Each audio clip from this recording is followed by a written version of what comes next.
लोकसभा चुनाव के बाद जो है हरियाणा में अब विधानसभा चुनाव की आड़ शुरू हो चुकी है। अब दिन बचे हैं लेकिन महीने जो हैं वो उंगलियों पर गिने जा सकते हैं। ऐसे में हरियाणा में चुनावी शुरुआत कैसी है और किन पार्टियों की किस प्रकार की तैयारी है, इन्हीं पर हम चर्चा करेंगे पूर्व सांसद हिसार से जो सांसद रहे हैं बृजेंद्र सिंह उनसे। सर, सबसे पहले तो जो चुनाव की आड़ है, कितने तैयार हैं आप, कितनी आपकी पार्टी कांग्रेस तैयार है? नहीं जी, बिल्कुल तैयारी में है क्योंकि अभी अभी लोकसभा के चुनाव खत्म हुए हैं। सारी जो पार्टी मशीनरी है, सारे जो नेता कार्यकर्ता जो हैं वो वैसे ही इलेक्शन मोड में तो हैं ही। और क्योंकि हरियाणा में दोनों चुनाव जो 4 महीने के अंदर, 4 साढ़े 4 महीने के अंदर हो जाते हैं, तो तैयारी के मामले में तो तैयारी पूरी है, बिल्कुल उसमें कोई सर, आप बीजेपी छोड़कर कांग्रेस में आए थे, बावजूद इसके टिकट नहीं मिली, कितना दुख हुआ? नहीं। एक बार होता है लेकिन कोई ज़्यादा नहीं, क्योंकि मेरा मेरा खुद का भी मानना है कि शायद मेरे लिए बेहतर हुआ, क्योंकि मैं नौकरी छोड़ के जब इसमें लोकसभा के माध्यम लोकसभा के चुनाव में जब मैं आया और सांसद बनने का मेरे को मौका मिला, तो एक वो जो लोगों से जो कनेक्ट होता है ना, वो नहीं हो पाया, क्योंकि मैं नीचे से उठ के नहीं आया था। ऊपर ही ऊपर वाला काम हो रहा था। और लोकसभा क्योंकि 9 हल्के होते हैं, बहुत बड़ा क्षेत्र होता है, तो आपकी एक घनिष्ठता जो है लोगों के साथ या कार्यकर्ताओं के साथ, वो उस प्रकार से नहीं बन पाती जो एक विधानसभा में काम करके उस रूप से जो आप हासिल कर पाते हो। और अब मैं पिछले महीने सवा महीने से पूरे क्षेत्र में, खासतौर पर उचाना में, बहुत इंटेंसिव मैं गांव-गांव जा रहा हूं, लोगों से संपर्क कर रहा हूं। जो हमारे नए पुराने साथी हैं, मेरे पिताजी के समय के, मेरे दादाजी के समय के, उनसे सीधा संपर्क स्थापित मैं कर रहा हूं। तो इस चीज़ में जो राजनीतिक तौर पे, क्या मैं बोलूं, सही मायने में राजनीति और लोगों से संपर्क किस प्रकार से किया जाता है, मैं उस प्रक्रिया से अब निकल रहा हूं। तो मेरे को तो बड़ी सुखद लग रही है वो। सर, आपने कहा कि लोगों से जुड़ाव नहीं हुआ था। अगर इस बार टिकट मिलती है आपको, तो लगता है कि लोगों से जुड़ाव के बिना कहीं ना कहीं हार हो जाती है तो? नहीं, लोकसभा का चुनाव अलग है। लोकसभा के चुनाव में आप कितना ही प्रयास कर लें, जब तक आप 30-40 साल की सीनियरिटी वाले आदमी ना हों, उस प्रकार लोकसभा में किसी का जनाधार या जनसंपर्क उतना व्यापक नहीं हो सकता जो लोगों की अपेक्षा एक होती है। लोकसभा का क्षेत्र बहुत बड़ा क्षेत्र होता है। अपने यहाँ भी 450-500 गांव हैं, 7 म्यूनसिपैलिटी हैं, म्यूनसिपल कॉरपोरेशन है। आप अगर सारा समय भी अगर घूमते रहें तो भी आप एक गांव में शायद 2 बार नहीं जा सकते 5 साल में। तो मेरे कहने का तात्पर्य सिर्फ ये था कि क्योंकि मैं सीधा नौकरी से इधर आया था, तो उसमें फ़र्क रह जाता है। यदि आप पहले राजनीतिक प्रक्रिया से निकल के आए हों तो एक अलग बात होती है। तो क्या माना जाए, आप विधानसभा की तैयारी कर रहे हैं, आप और उचाना से कर रहे हैं? हाँ, मैं तो तैयारी में हूँ पूरी तरह से। उचाना से? उचाना से। तो भी लगातार दौरे कर रहे हैं और रोजाना उचाना हल्के में रहते हैं। हाँ बिल्कुल। मैं क्या पिछले लगता है जो टिकटों का बंटवारा होगा कांग्रेस में, किस प्रकार से होगा, क्योंकि आरोप लगते हैं कि गुटबाजी है, एक गुट हावी रहता है, तो श्योर है टिकट मिलेगी? नहीं नहीं, टिकट किसको मिलेगी नहीं मिलेगी वो तो अल्टीमेटली केंद्र का नेतृत्व जो है वो ही निर्धारित करता है। आदमी को अपना प्रयास करते रहना चाहिए। हम अपना प्रयास कर रहे हैं और मुझे पूरा विश्वास है कि नेतृत्व जो है वो सही फैसला करेगा। लोकसभा में जब आपकी टिकट कटी तो कहीं ना कहीं माना जा रहा था कि एक जो गुट है कांग्रेस में हावी है, उसके कारण कहीं ना कहीं उसने टांग अड़ाई या टिकट कटवाई थी, कुछ ऐसा लगता है आपको? ये देखिए, ये चीज़ तो लगती है क्योंकि अ, मैं पार्टी में जब आया था तो मैं, जो हमारा केंद्र का जो नेतृत्व है, मैं उनसे बातचीत करके और संपर्क करके और आया था। लेकिन मैं कोई सौदा करके नहीं आया था। मैं किसी इस प्री कंडीशन के साथ नहीं आया था कि मैं इसलिए आ रहा हूँ कि आप मेरे को टिकट दोगे और मैं चुनाव लड़ूंगा। तो ठीक है, प्रदेश की राजनीति एक अपनी अलग तर्ज पे चलती है, तो उसका कुछ असर रह गया होगा। तो सर, सबसे बड़ी जो कांग्रेस में कमी मानी जाती है इस समय, गुटबाजी मानी जाती है। अलग अलग गुट हैं, किरण गुट था, हालांकि किरण अब चली गई, रणदीप अलग हैं, शैलजा अलग हैं। सबसे हावी जो है हुड्डा गुट को माना जा रहा। लगता है कि ये गुटबाजी कांग्रेस की नैया पार लगा पाएगी?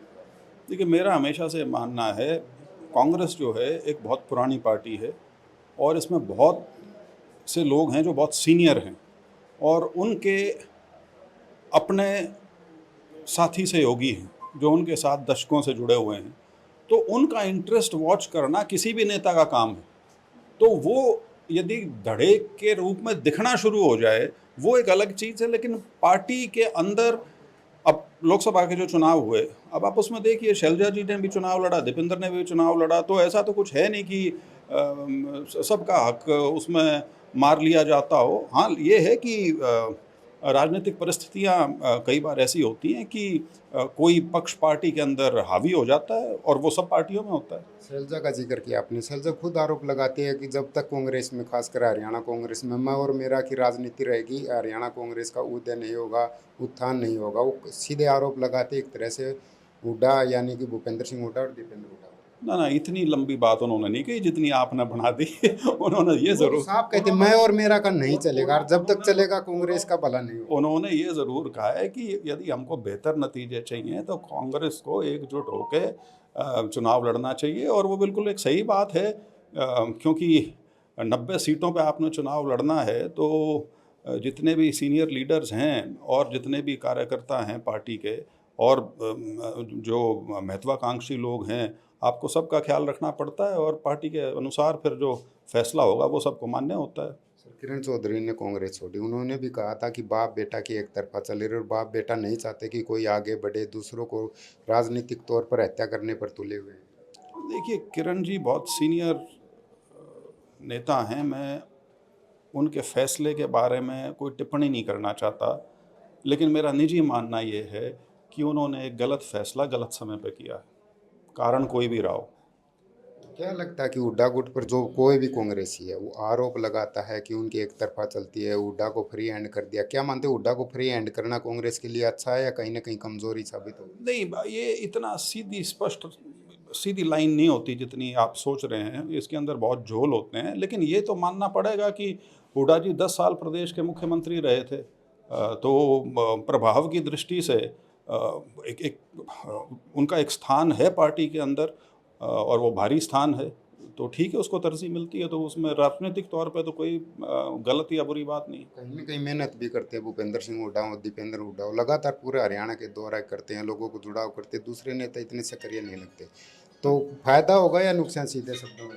नहीं, फायदा नुकसान, फायदा तो आपने देख लिया, कांग्रेस 5 सीट लोकसभा में जीत के आ गई, 0 से उठ के 5 पे आए हैं, और ये 5 बीजेपी की, मैं इसलिए कहूँगा कि अभी भी कुछ ही कह लीजिए मोदी जी का असर है, ख़ास तौर पर अर्बन बेल्ट में, तो उस नाते वो सीटें बीजेपी की आई हैं, लेकिन आप असेंबली का चुनाव जब आएगा अब, तो आप देख लेंगे कि ये जो आंकड़ा जो है असेंबली का, वो लोकसभा के आंकड़े से कहीं ज़्यादा आगे होगा। आप कह रहे हैं कि कांग्रेस 0 से 5 पर आई, लेकिन कांग्रेस में जब किरण चौधरी और शैलजा दोनों कहती थी टिकटों का बंटवारा सही से होता तो 8 या 10 टिकटें जरूर जो है कांग्रेस जीतती, यानी कि 3-4 का लॉस हुआ। उन्होंने आपका भी नाम लिया कि ब्रजेंद्र सिंह को हिसार से नहीं तो सोनीपत से टिकट देते तो जरूर जीतते।